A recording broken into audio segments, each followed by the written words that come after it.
Hello, welcome to Highland Showcase, bringing you a snapshot of life in the Highlands of Scotland. Today we're out in Loch Ness on the Jacobite legend to find out about the legend that is the Loch Ness Monster. More from that later. First of all, let's take a look at what's in this week's show. Coming up in this week's show, we take to the Loch with Jacobite cruises and have a chat with Willie Cameron to find out more about the Loch Ness Monster legend. And we head to Drumnadrochit to the Loch Ness Centre and Exhibition to learn more about the Loch's wider significance. 19 years in, and Gissenbriggs is still going as strong as ever. We speak to some of the founder members who are still playing to find out what it is that keeps the Highland School Group's passion for music.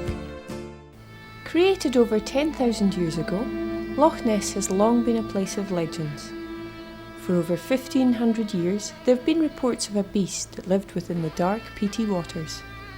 From strange Pictish drawings to stories of St Columba sending a water horse away from a man swimming in the loch, right up to the present day, reports of a strange beast living in the loch continue.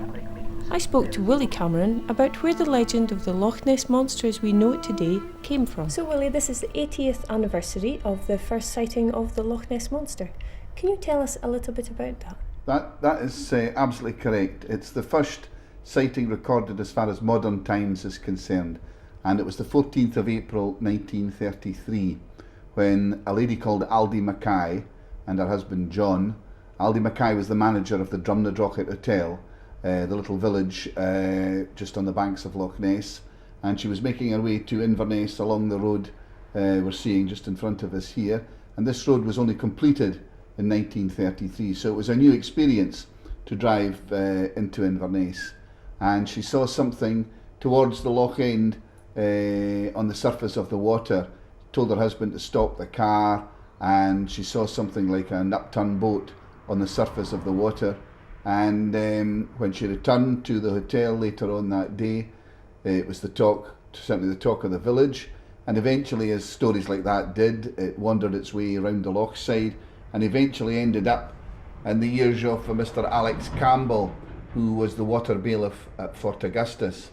Now Alex's, one of his jobs was, he was like a stringer for the local newspaper being the Inverness Courier.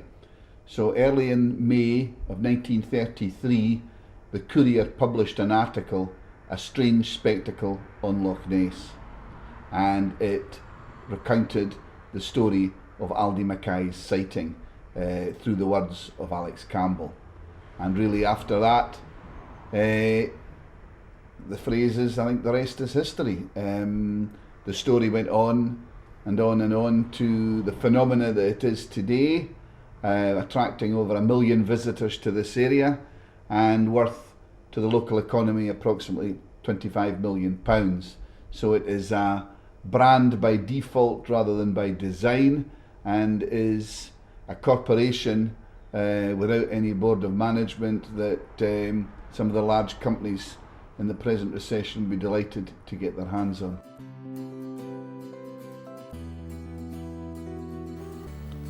One of the businesses which caters for the tourists is Jacobite Cruises, who take visitors out onto the loch. I spoke to skipper of the Jacobite legend, John Peterkin, who has been working on the loch for over 25 years. Oh, we've seen a few sightings of different things at different times, but what it is, I don't know. Just because we haven't seen it doesn't mean it's not there. That's very true. But there is something there wherever she is. Because remember, monsters are always ladies.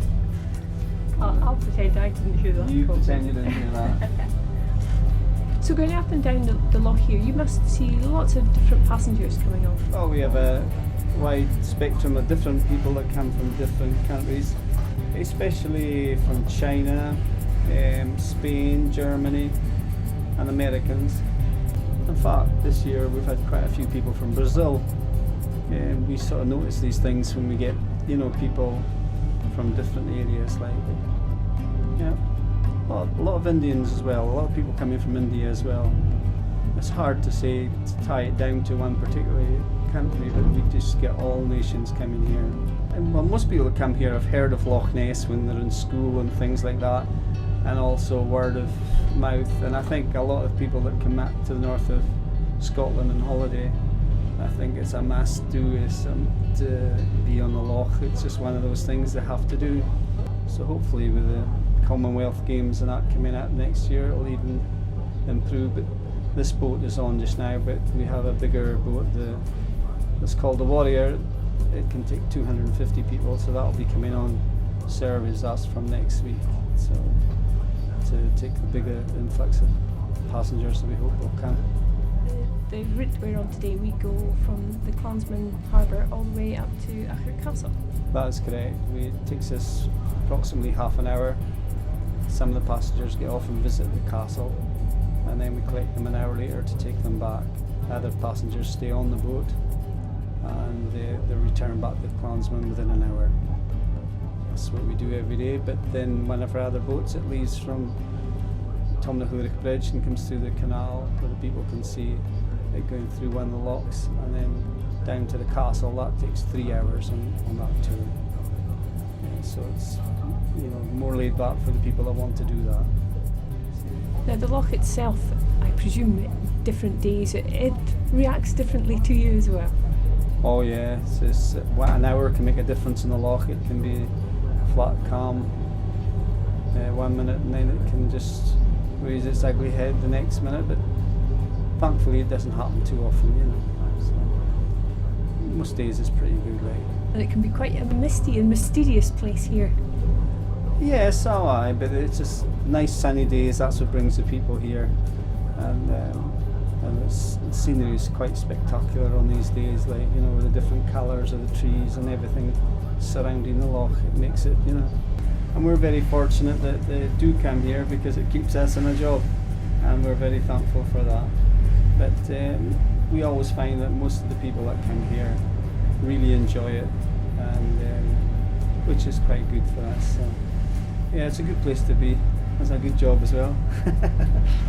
So we meet a lot of different interesting people from all walks of life, all with different types of job. And I find probably a lot of these high pressure guys that come here and they're right chilled out and they just want to enjoy their time here. And thankfully, most of them do, like, so good. Do they tell you if they're believers? Well, they ask us if we're believers, and of course we are. We're believers. There's definitely a monster there, but where she is, I don't know. But this part of the loch we're coming up to at the moment is usually the favourite sighting for her, just in the wide part of Achard Bay. So, yeah, it's good. So we'll keep our eyes peeled. Keep your eyes peeled, and this could be the day. Now, over the years, there's been many sightings. Some of them have been proven to be not real. Can you tell us about some of them? Yes, unfortunately, it's like all these things that a lot of the players, so we call them the players involved in this scenario of the Loch Ness Monster, or the theatre of the Loch Ness Monster, have probably been so frustrated that they haven't seen anything.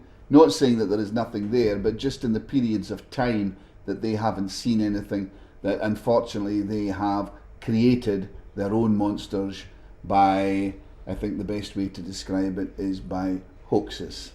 One of the hoaxes was 3 bales of hay covered in tarpaulin, and the photograph taken from that was the 3 humps, the ones we know as the 3 humps.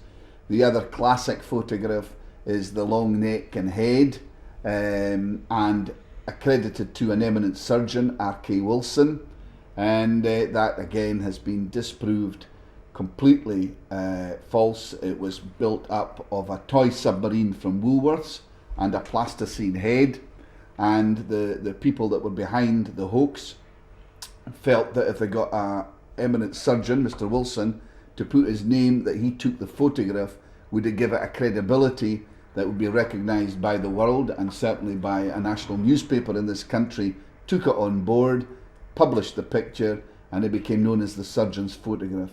Mr. Wilson was so embarrassed by what he had done and the furore and the interest that this had caused that he, as far as I'm led to believe, he left this country and ended up working in the outback of Australia. Of course, and then in more modern times, we had all the fake photographs of the late Mr. Frank Searle, who lived just across on the other side of the loch here, and one of his supposedly classic photographs was later accredited to a children's book on dinosaurs, that he actually lifted the picture out, and not Photoshop in these days, but the way he had constructed it with his 35 SLR camera, and created this, again, a neck-like, but when you see the children's book and you see his photograph, the part from the sort of head down and the neck is absolutely identical.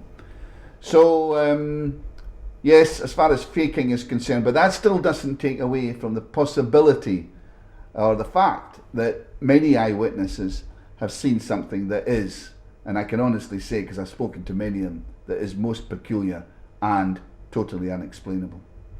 Well, that's it. In a body of water such as Loch Ness, anything could be there.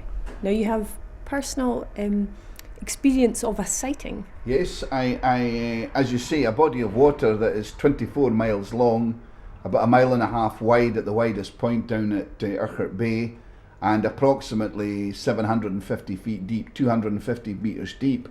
There's a lot of space out there for anything to hide.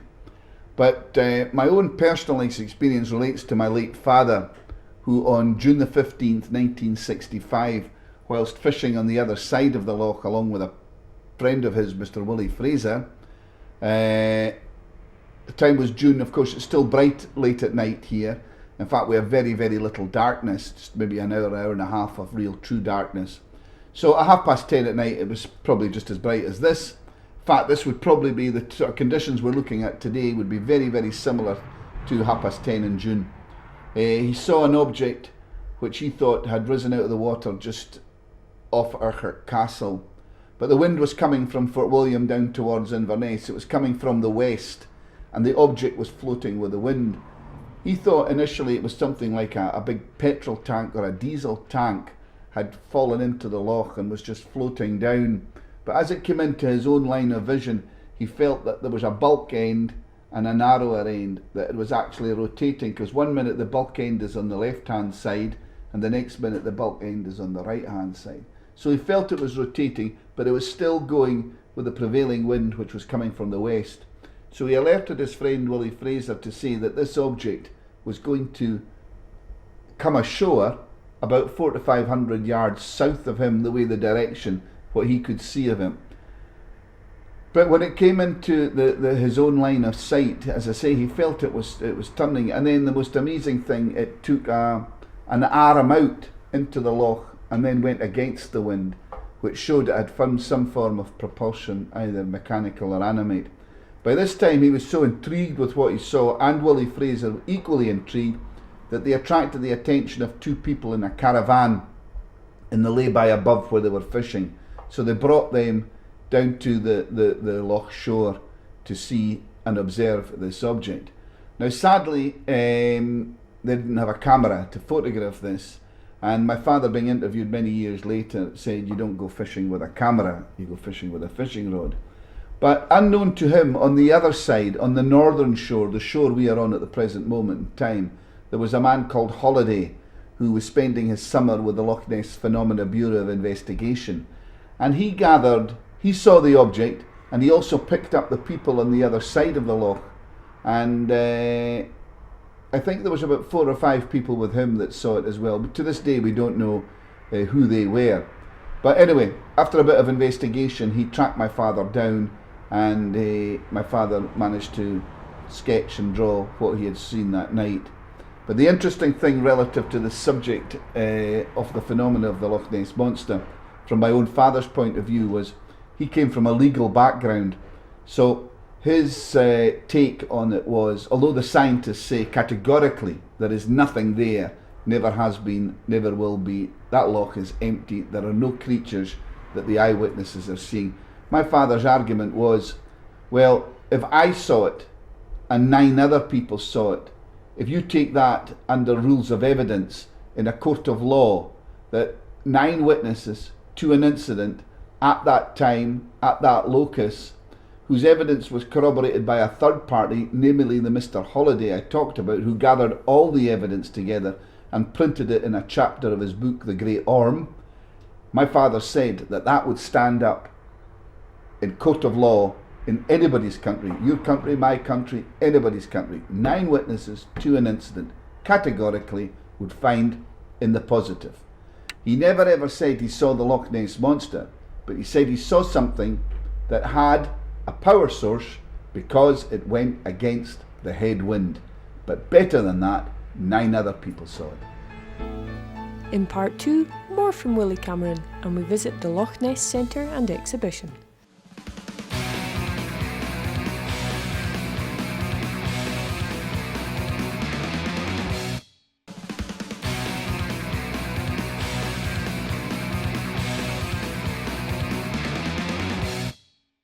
So there is something in Loch Ness. Nobody's claiming that it is the monster that is pictured in all these. No, my father said, he's to try and describe it would be like trying to describe a tomato to a blind man. But he said, I can tell you what it's not. It's not a whale, but it was whale-like. On the other hand, it could have a back like an elephant, but it wasn't an elephant. It wasn't a Chinese dragon. It wasn't a plesiosaur or a Jurassic type of creature. He doesn't know what he saw, but what he did see moved, and it moved with some form of power, either mechanical or animate, because the only way you can go against the wind is some form of power. But to this day, nobody has come up with an explanation to say what it was. Now, I know other people who have seen something, both disturbances on the water and physically seeing something that was unexplainable. Now, these people, for love or money, fame or fortune, would not sit here and relate to yourself and the cameraman here what they had seen for fear of ridicule. And that is the problem, that some people are quite happily talk about it, and other people, well, they have their reservations, because here we are in the 21st century, and you'll be sort of looked upon very strangely going about you, that you're seeing monsters in lochs in the Highlands of Scotland, that, and you're quite open and honest about it. People sort of, they maybe doubt your credibility if you were involved in any business dealings or anything else with them. But even if you take 3,000 witnesses since Aldi Mackay's sighting 80 years ago, and you categorically wipe out 99% of them as totally explainable to what it is, still leaves 1%, and 1% of 3,000 people is quite a lot of people that have seen something that is most peculiar on the surface of that piece of water out there. Now, if tomorrow it is proved what it is, that it's nothing, or tomorrow it's proved that it is something, at the end of the day, it'll not make one iota of a difference to the attraction, the physical attraction that Loch Ness has as far as the tourist, the visitor, the local is concerned. It will always have a fascination. That brand has been stamped as far as the world is concerned. Loch Ness, totally fascinating place, whether there's a monster or not a monster. It still will attract people.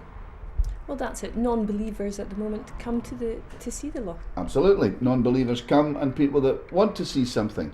I've had people here of all ages, people in their 90s that have been fascinated since their childhood of stories of creatures in lochs in the Highlands of Scotland. And certainly 80 years on from Aldi Mackay, the interest has not waned one single bit. Today it is as popular as, or the interest in it is as popular as it was the very day that Alec Campbell's report appeared in the Inverness Courier, A Strange Spectacle in Loch Ness. What was the original Drumnadrochit Hotel has now been converted into a 5-star visitor attraction called the Loch Ness Centre and Exhibition, and it was opened by explorer Ranulph Fiennes. The Victorian building hides an amazing and majestic experience while giving the visitor an insight into the loch's wider significance.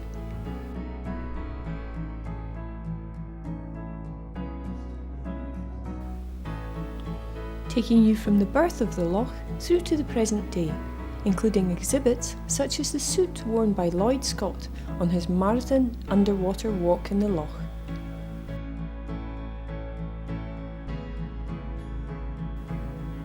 It also reveals the discoveries of some of the research, including the environmental fingerprints left on the loch's layers by both nature and mankind. It's a vast chasm, very regular and deep. Rock and clay walls plunge steeply into the abyss, where a flat plane of sediment records. Wishful thinking. Was that strange fish or upturned boat the beast reported by local people who knew the loch well? Going through the experience takes you back through the modern day history and the phenomenon which surrounds the loch. Using special effects and lasers, combined with some of the actual artefacts used throughout the years of research, the Loch Ness Centre and Exhibition takes the visitor on a sensory journey beyond the surface of the loch.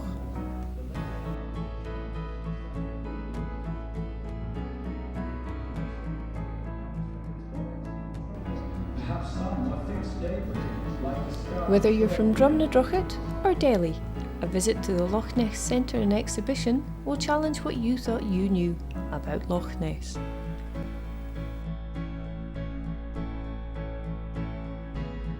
There's hardly a country of the world that's not been here at some time. And now with the general economy of the world, the countries that are emerging that want to travel, countries like India and China, their knowledge of all things Scottish, whether it be the Loch Ness Monster, Scotch whisky, the bagpipes, the kilt, the tartan, whatever, their knowledge is quite amazing. They have really read up and studied prior to coming here. But now we have people from all over the world come to cast their eyes over Loch Ness.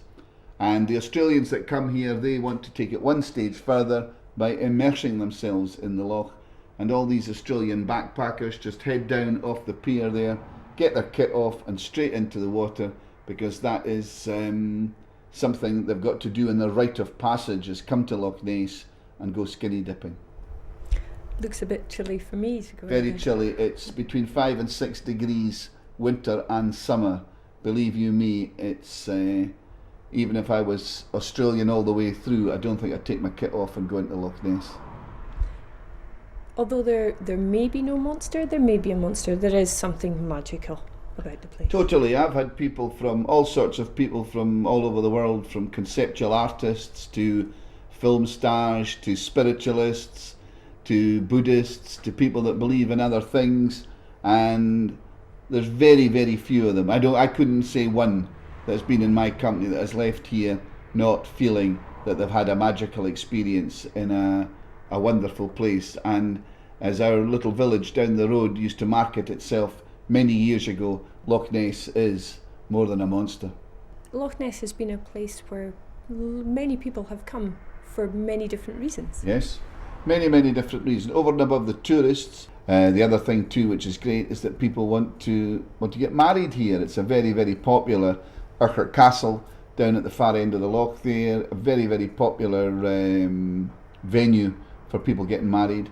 The boats out here, you've just seen one of them leaving, the Jacobite Experience Loch Ness. They take passengers here day in, day out, every day of the year, nearly, over to the castle, and then from Inverness up and down the loch. So there's a lot of business. The other thing too is that it's the film world has been very interested in Loch Ness. We've had a number of films made both here and about Loch Ness. The Ted Danson movie back in 1994, Loch Ness.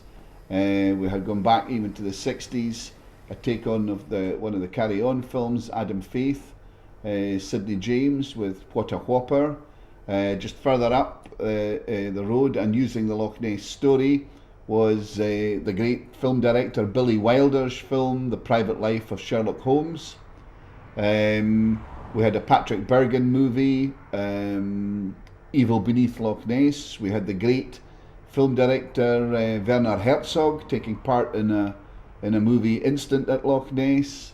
Back in the 60s, we had James Caan, the film star, in a movie called Submarine X1. So, and then you've got all the documentaries. I myself have been involved in probably 60, 70 documentaries over the years. The last big documentary that was filmed here was the River Monsters series with Jeremy Wade. Advertisements, well, there's hardly a firm going about that's not used, everything from Nokia phones to Vladimir vodka to Kit Kat. They've all used Loch Ness as a backdrop or the theme of the monster waving their way through it, either in still adverts or move-in adverts. Pop videos, we've had programs like Blind Date, we've had Fern Cotton with Comic Relief. I could go on and on and on and on and on. It's a burgeoning business, the media business. And then you've got all the magazines and articles, everything from Mountain Bike Magazine doing features here, fashion articles, Beauty and the Beast. As I say, it just goes on and on and on. But that creates an interest, and you've got almost indirect directorial control over what they do, where they go and what they see. So it's a great advert for the area, and that's one thing I must say that we are very strong at round here at Loch Ness is PR. We probably must be the finest area for public relations in the world because we deal with so much media, probably next to Niagara Falls or the pyramids at Giza. But we're very versed with dealing with film crews. In fact, our hotels here, we all have all our 3 hotels along the loch side here all have a film policy that if a film crew arrives, they want fed at 3 o'clock in the morning, they will be fed at 3 o'clock in the morning. So we put out a very good message that attracts, because we know the benefit of filming in the area makes people interested and they want to come and then they see what the story's all about. So Mrs. Aldi Mackay and the sighting has generated, as I say, huge amount of business. It's put food in my children's mouths and clothes on their back, the Loch Ness Monster, or to do with the Loch Ness Monster, and has created a lot of employment. And as I explained earlier on, it's worth about £25 million to the local economy, and that is, in any man's terms today, is big business. The actual dimensions and the actual loch itself has lent itself to the likes of speed record attempts being made. Yes, going right back to 1952, there was a man called, from Esher in Surrey, a man called John Cobb, who held the track record at Brooklands, and he also had the land speed record, was very determined to obtain the world water speed record. And he arrived here in 1952, in August 52, with his boat, jet-powered boat Crusader, to make that attempt. Unfortunately, the weather window wasn't right, and John Cobb himself was under a lot of pressure to get this over and done with, because he had other business interests that were knocking on the door to get him back into work mode. So, slightly ill-conceived, he made the wrong decision and chose the wrong day to make the attempt, and tragically, on the second run of his boat Crusader, there was a serious accident in which John Cobb himself was tragically killed. And after that, there was no more. It seemed to have a bit of a bad omen, which was unfortunate, because 24 miles long, being a straight line for 24 miles and so deep, absolutely ideal. And it was stated by the marine authorities at the time that Loch Ness was an ideal location for water speed record attempts. But since then, we've had power boats going through Loch Ness on the round Britain trip. They come because the Caledonian Canal cuts across it, and I was personally involved in the first largest freshwater catamaran race in Western Europe. Was held out there a number of years ago. But as far as speed is concerned, we did think of having a memorial regatta in memory of John Cobb, but it never got off the ground. But the loch is still there. It's there 365 days a year. If there's anybody out there would like to come and attempt the world water speed record, be my guest. We'd be absolutely delighted to see them, and certainly cater for all their needs.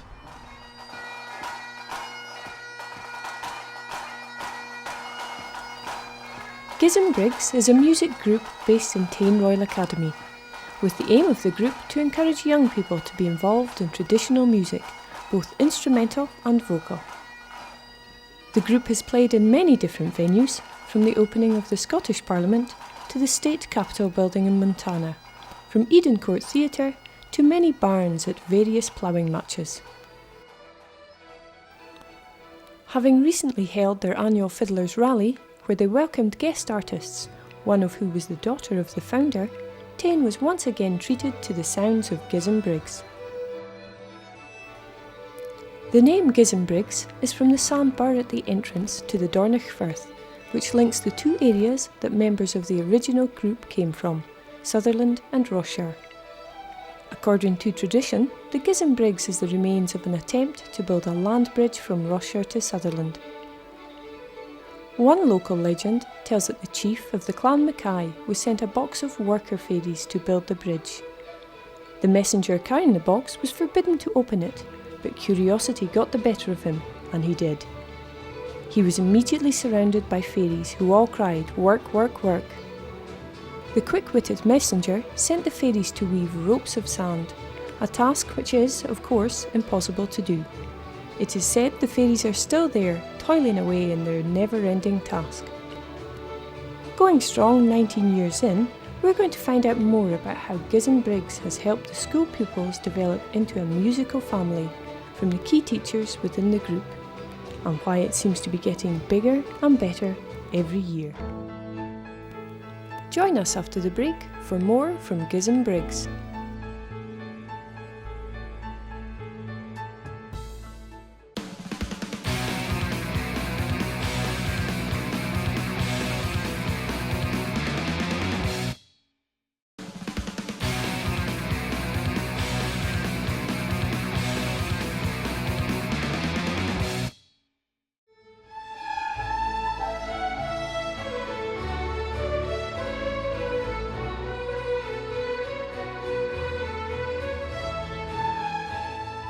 Okay, Roddy, you have a fantastic group of kids here. Can you tell us about how they've progressed over the years? Well, when we started, it was just a small group at our lunchtime, mainly as a hobby, and we hadn't really thought about taking it any further than that. But gradually, not only has the music progressed, but the number of instruments. From very small beginnings of a few fiddles, it's grown. And we've got clarsachs, we've got penny whistles, we've got different kinds of drums, not to mention cellos, and vocalists, of course, which we never had to begin with. So those are a range of instruments that really the kids are getting a chance to play because of Giz Briggs. Yes, because not all of them would be offered within the school curriculum. And we're very, very fortunate in having the likes of Dagger Gordon, who comes in to help out with mandolins, mandola, even banjo from time to time. And these things are all very, very welcome. And the look in the kids' faces when they're actually playing, they love it. And that's why we do it. And so do we. It's got to be about enjoyment, because it's a tradition, and traditions die out if you don't enjoy them. And if you can root this intrinsic tradition in the kids, deep-seated when they're young, they're going to have it all their lives. It's a life skill, basically. And the group is growing, which I suppose is testament to that. Well, yes, it used to just be 10 kids, but now we're encompassing Golspie and Dornoch. Well, we've had Invergordon as well, and Fortrose. So, yeah, it's not just Rossshire now.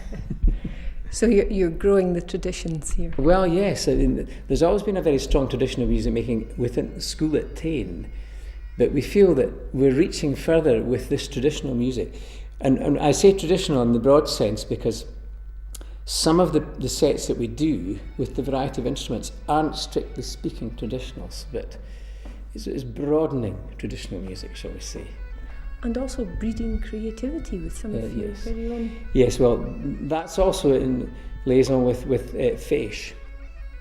They glean lots from all the different folks that they get at the Fèis, because they just get us here in the Munty.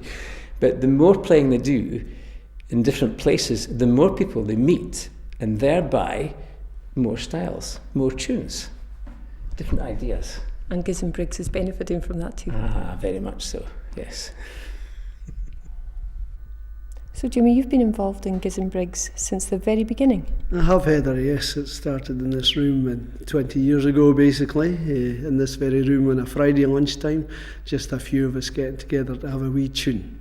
And that's where it started. And it's certainly grown over the years. It has. It's developed its own momentum.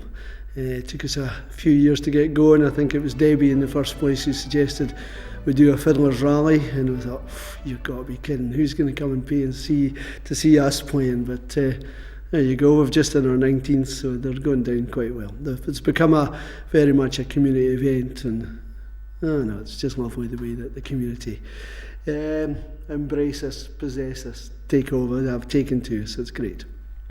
And it's grown from being just Tane Royal Academy pupils and teachers to so much more. Yes. We've always welcomed players from other schools around who'll make the effort to come and play. It started off originally as being a combination of Golspie High School and Tane Royal Academy. And we've had various players from Golspie over the years, including like a Susie Houston, who's very well known in the field. Latterly we also had Lauren McCall, who used to come up from Fortrose to play with us, and we had a couple of boys coming all the way from Newtonmore every Monday night for a couple of years to practice with us. That was Ewan and Scott Duncan. They were great pipers, and they've carried on with that, and they helped a lot with their own piping actually, so yep. You've taken the music worldwide as well. Yeah, well, yes, we've been fortunate enough to travel with Giz and Briggs. When Catherine Wilkie was here and running the group, they did 3 trips to Montana to go to a fiddler's picnic. It was originally. It was Andrew Ramsey was working in the school, and he was on a trip to Denver, and he happened to have a run up through Wyoming and into Montana, and saw an advert for a fiddler's picnic, and he went to see the guy, Doc Allison, who ran it, and said to the doc, I've got a group who'd like to come, and he said, well, we'd like to see them. So that led to 3 visits to Livingston in Montana, as well as a tour of Montana, but we've been to Amsterdam twice as well as 2 mini world tours of Scotland, so been around. The music goes around. We did hear once of someone being in a music store in Alaska, in Anchorage, and they were just flipping through the CDs, and they came across one by a group called Giz and Briggs. And talking about the CDs, you record them here in Tane Royal Academy? We do, yeah. We've done 1 tape. That shows how long ago it was. It was pre-CD. We've done 1 tape and 4 CDs, and we are about to embark on our 5th CD. It's a 6th recording, but we're sore needing to get one done. It's been a few years since we've had one done, and we've had so many good players and lots of good arrangements that we've got to get these tracks down on CD. And some of your actual members write songs for the CDs as well. They do, they write tunes, yeah, whenever there's a possibility of getting tunes. Most of the tunes that our players have ever written have ended up on the CDs. We try and use that as much as possible. And we're playing a tune just now by Gillian Mackay, one of our players. Gillian has also done extremely well in that she was second in a competition run by Faith Ross just this week, which is she wrote the tune for. It was a bit of a rushed affair, but it was a lovely tune. So that's another tune from Gillian, which we'll be playing as soon as we possibly can. It certainly seems to be an environment that's encouraging the kids to maybe experiment a little bit more. That's what it's about, Heather, yes. It's we try and say, what do we meet for? Well, we meet to have a bit of fun. It's a good bit of crack on a Monday evening. The pupils, the players come in, they're great attenders, and you sometimes wonder what they get from it, but they continue to come along, and the group is normally, it's about 40-45 at the moment, which is a usual size. We're just saying we're probably going through quite a purple patch at the moment, given the number of different instruments we've got in the group just now, which we haven't always had. But we like to encourage our singers, our guitarists, our whistle players, our mandolin players, our pipers, our clarsach players, whatever's on the go. That's one of the challenges of Giz and Briggs, is that we have the pupils come in first year and maybe play whatever their instrument is, but inevitably come 6th year they leave the group, and sometimes you're stumped in August, you think, oh, what can I do? But they never, ever, ever let us down. Never. They always rise to the occasion, and they've just been terrific over the years. The pupils who play in Giz and Briggs have just been great. And it seems that they come in learning one instrument, but they go out learning several. Oh, that's quite possible. Yes, you never quite know how it's going to go. Well, there's always crossover. The pipers will come in and they play pipes very much, but they'll get a whistle stuck in their hand and go on with that kind of thing. And they enjoy that, and the guitar players they can change over, and the the fiddle players, they are encouraged to have a go at the mandolin as well.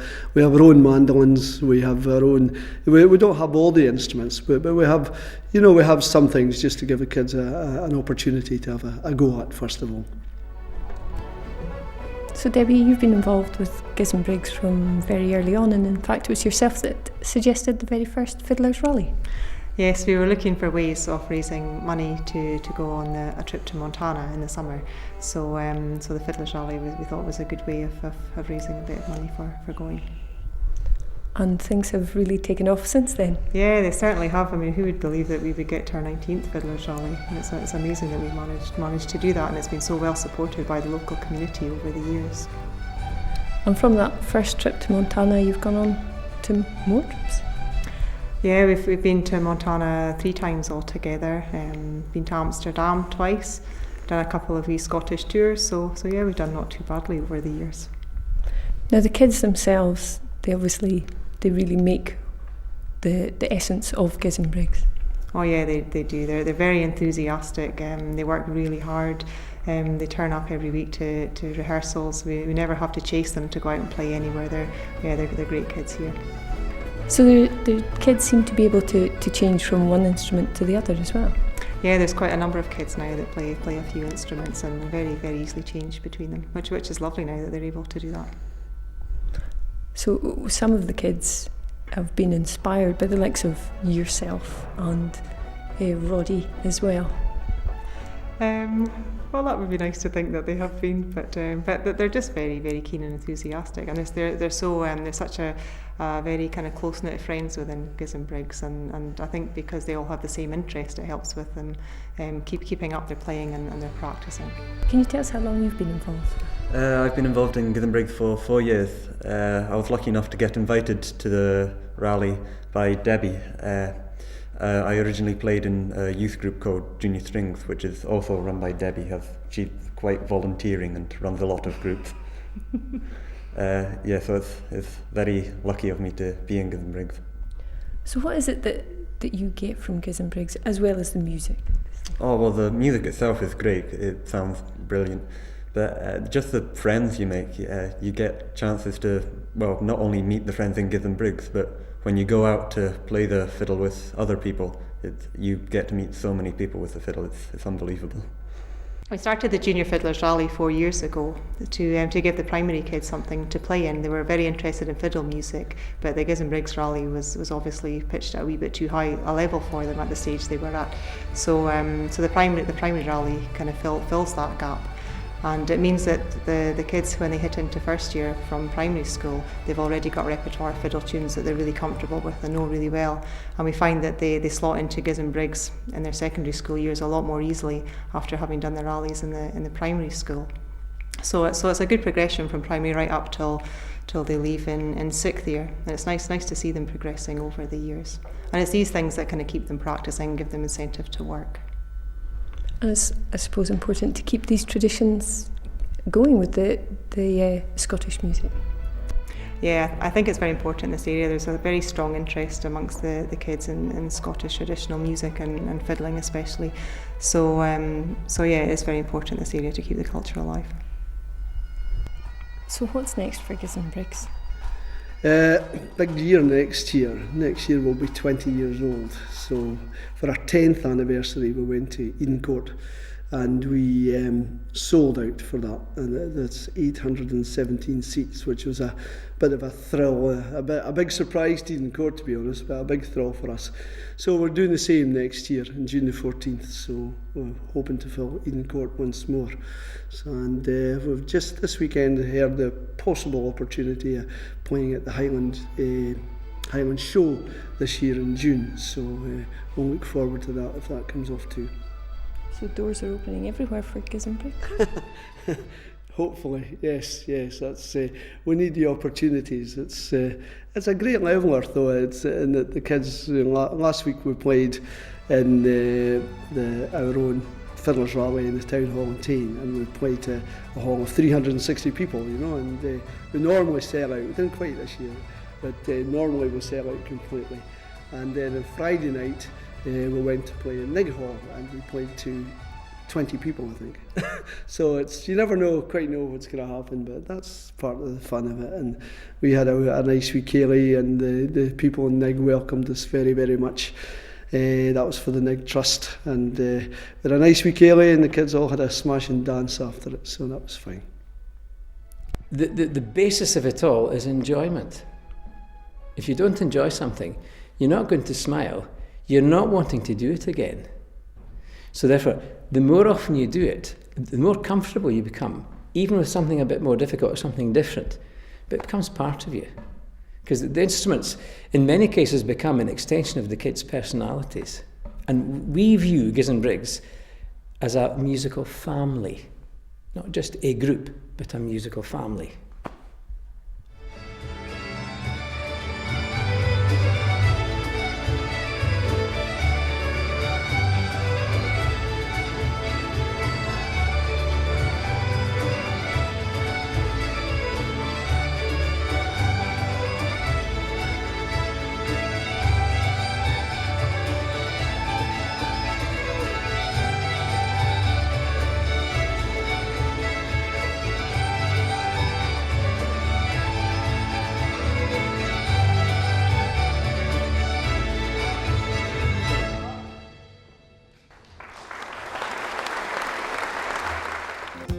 In next week's show, Global Energy Group Chairman Roy McGregor tells us about the regrowth of Nig, the once mothballed yard, and Brodie Nairn from Glasstorm shows us why their skills are in such high demand.